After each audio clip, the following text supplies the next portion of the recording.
Berkane wenyewe pia wanaelewa ugumu wa mechi ambayo wanaenda kuicheza. Nakumbuka baada ya mchezo kumalizika kwenye finali ya kwanza, Pablo alifanikiwa kufanya mahojiano na Lamine Mamadou Camara.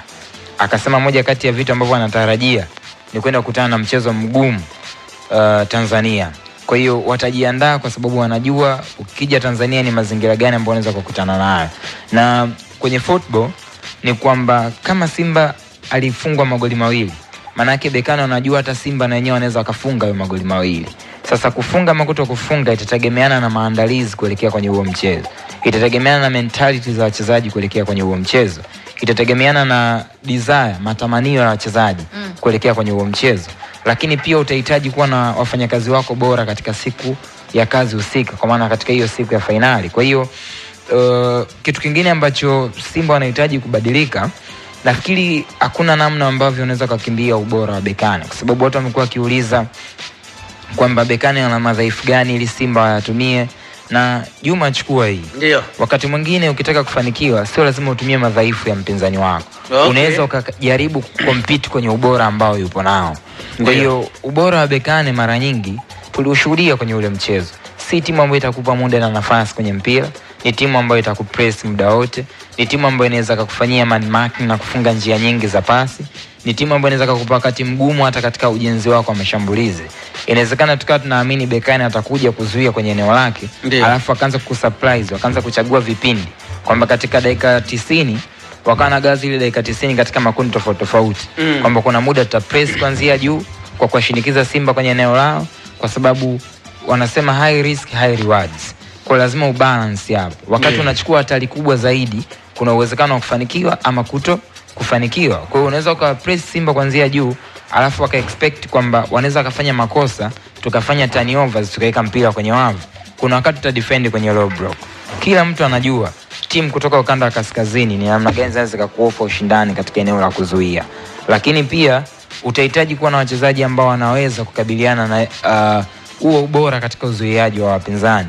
Na katika kitu ambacho nilikuwa nimeanza kuongelea tangu jana kwenye Joga Bonito, nikasema ndio kwenye mpira wa kisasa mbinu mara nyingi zinamwambia mchezaji anapaswa kufanya nini na kuwa wapi ndani ya uwanja, lakini misingi ya kiuchezaji inampa reason mchezaji kwa nini yupo katika ile eneo ndani ya uwanja na kwa nini anafanya hicho ambacho ameambiwa afanye, na wakati mwingine inamuongezea maarifa zaidi hata kutatua baadhi ya changamoto ambazo si mwalimu yani si aina changamoto ambazo mwalimu ni lazima akusaidie kutatua. Kwa sababu kwenye mechi kama ya finali kuna wakati unahitaji akili ya ziada ya wachezaji, kwa sababu mwalimu anaweza akatoa 70% ya kile ambacho anakiamini. Je, katika hizo 30% wachezaji mmejipanga vipi kuzikamilisha hizo 100 na muhakikishe mnafanya kazi katika ufanisi wa hali ya juu. Kwa hiyo ni mechi tricky na ni mechi ambayo ili uwe bingwa ni lazima ukubali kumwadhibu Berkane. Ili upoteze ubingwa itatokea endapo utakubali kuwa mnyonge kwa RS Berkane. Kwa hiyo tumekubaliana hapa Simba watakuwa wanapeleka sana moto. Huku nyuma kutakuwa salama. Usije wakawa wanatafuta mabao, lakini kila ukisikia kelele imo huko. Na nafikiri Fadlu ni mwalimu wa kisasa na moja kati ya vitu ambavyo vinaweza kukusaidia kwenda kushinda mechi inayofuata ni kufanya marejeo katika mechi iliyopita, kukaa na wachezaji na baadhi ya wasaidizi wako kuanalyze kitu gani kiliwaangusha kwenye mchezo uliopita. Moja kati ya vitu ambavyo viliwasumbua Simba sana ni hicho ambacho nakisema, kukosekana kwa balance ya kiulinzi kipindi ambacho wanakuwa na mpira. Na kitu kingine ni walikuwa wanapata shida sana kuwa comfortable ama kuwa huru katika ujenzi wao wa mashambulizi. Simba akiwa nyumbani kila mtu anaamini Simba kwa sababu yupo nyuma kwa magoli mawili atahitaji kushambulia kwa kasi sana. Lakini wakati unatakiwa kushambulia kwa kasi inakubidi pia utengeneze balance nzuri ya kiulinzi pindi unaposhambulia, kwa maana kwamba ulinde duka lako likae sawa sawa. Na Simba mara nyingi wakiwa na mpira idadi kubwa ya wachezaji wanakuwa kwenye nusu ya mpinzani. Nyuma mara nyingi wanabakiaga na mabeki wawili na viungo wawili, ambapo au viungo wawili kiungo mmoja au wote kwa pamoja wanaweza kaanza kuhusika katika kuisupport timu kujenga mashambulizi na kuendeleza mashambulizi, kitu ambacho ni hatari sana. Kitu ambacho ni hatari. Kwa hiyo rai yangu mimi ni kwamba mwalimu anachotakiwa kufanya cha kwanza, Simba kuna kitu anatakiwa badilike, ni kuepuka kutengeneza umbali mrefu baina ya mchezaji mmoja na mchezaji mwingine. lakini kuepuka pia kutengeneza umbali mrefu baina mstari mmoja na mstari mwingine, kwa maana mstari wa walinzi kiungo na mstari wa washambuliaji. Moja kati ya kitu ambacho kinawaangusha sana Simba na mara nyingi huwa hawadhibiwi ni kuruhusu kucheza kwa kupeana distance ndefu. Fuatilia umbali baina ya Kagoma na Ngoma timu ikiwa na mpira. Fuatilia umbali baina wale wachezaji wakiwa kwenye nusu ya mpinzani. Of course fullback wote wanakuwa juu. Kwa kama fullback wote wanakuwa juu, wapinzani wenyewe wanakuwa na observe matukio uwanjani kwamba Shabalala pamoja na Kapombe wako juu, kwa sababu wingers wa Simba mara nyingi wanakuwa ndani kwa ajili ya kuongeza idadi kwenye eneo la kiungo na kuwalau ile fluidity ama mtiririko wa mashambulizi. Kwa hiyo namna gani watadhibiti sasa kwenye yale maeneo ya pembeni? Ukiruhusu center back wako watawanyike, utahitaji viungo wako kukava ile eneo la katikati. Je, Simba watakuwa na idadi nzuri ya kuzuia kwenye counter attack kwa idadi ya watu 4? Na kipindi wanakuwa na idadi ya watu 4, kumbuka itawapa ugumu kutengeneza ile compactness shape, yani kushikamana ili kuhakikisha wanawazuia wapinzani. Kwa hiyo wanatakiwa kuwa makini, na ili usijikute katika hatari nyingi, kwanza unatakiwa kuhakikisha unakuwa safe, salama ukiwa na mpira, kuepuka kupiga pasi mkaa, kuepuka kufanya jogging kiwanjani. Kama unafanya counter press, kwa maana counter press ni press ambayo unaifanya ama shinikizo ambalo timu inafanya baada tu ya kupoteza mpira, wanatakiwa kuwa sharp kwenye matukio, wanatakiwa kuwa sharp kufanya recovery na kutengeneza rest defense ambayo itawasaidia timu ikiwa na shambulio. Ngoma wana hiyo kasi ya kufanya hiyo kwa haraka zaidi. Unajua nilisikiliza interview ambayo Pablo alifanya na Labili nadhani mkiwa Morocco Juma. Alichozungumza Labili alisema Simba ukiwa press wanakupa mpira. Yani ukiwa press aggressive wanakupa mpira. Akasema ndicho kitu ambacho tulikifanya, kwamba tunaenda kuwagonga, tunawapress kweli kweli, wanatupa mpira. Akasisitiza zaidi kwamba tunakuja Tanzania, tutakuja kuwapress na tuna uhakika tutafunga goli. Sio maneno yangu, ni maneno ya mchezaji mkongwe wa Berkane.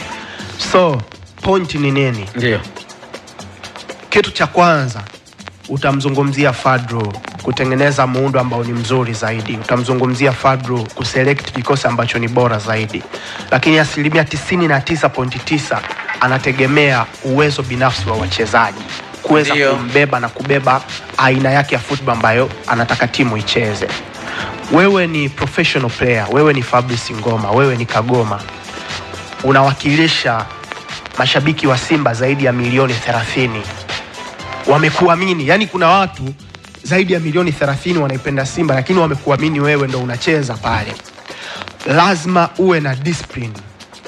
Usipoteze mpira kizembe.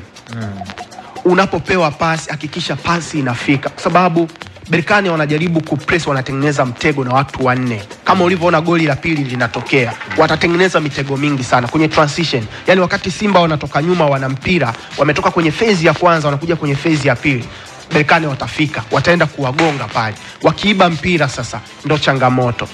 Amezungumzia kitu Magunga. Kwenye football kuna kitu tunakiita rest defense.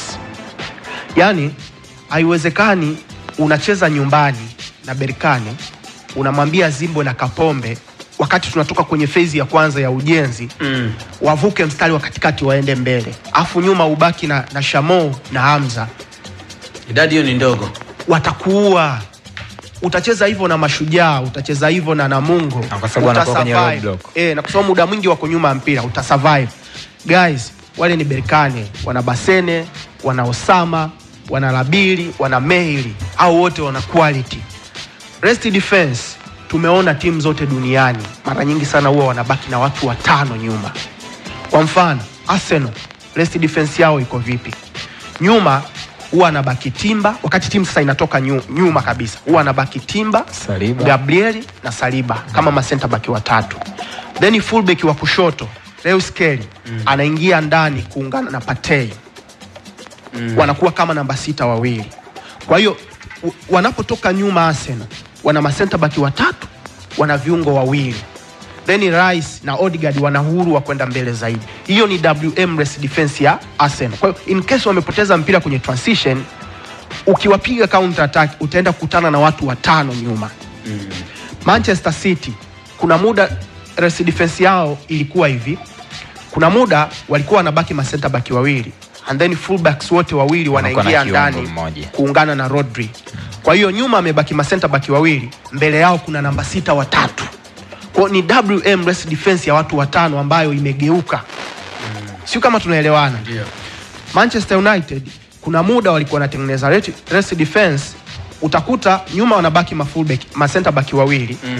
And then namba 6 mmoja ana drop katikati yao, anatengeneza idadi ya ma center back wawili, anakuwa kama spare man. Yeah, sure. Kisha kiungo mmoja mzuiaji anabaki mbele na namba 10 naye ana drop kuja kutengeneza idadi ya namba 6 wawili. Kwa tayari ni rest defense ya watu watano.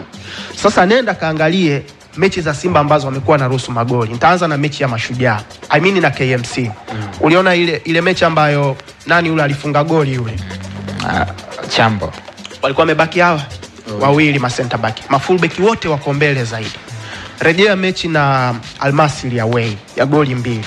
Tazama goli la pili walilofungwa na lile goli la tatu walilofunga likakataliwa na VAR. Hata juzi hao kuna wakati walishambuliwa mara first half dakika 15 mwalimu alikuwa anamwambia Azimbwe na Kapombe mbele zaidi. Baada ya kufungwa magoli mawili ndo akaanza kutrack. Akamwambia Azimbwe, sasa utakuwa unabaki wewe na ma center back wawili, mnatengeneza idadi ya ma center back watatu, Kagoma na Ngoma mnakuwa mbele. Ndo tukaona Simba wanakuwa safe kidogo mpaka kipindi cha pili walipokwenda kwenye back 3. Kwa hiyo ninavyokuambia rest defense ni kitu muhimu. Kama unakutana timu ambazo zina press, zina quality mbele, lazima ubaki na watu watano. In case umepoteza mpira kwenye transition, una watu ambao wanaweza kubato kwenye counter attack.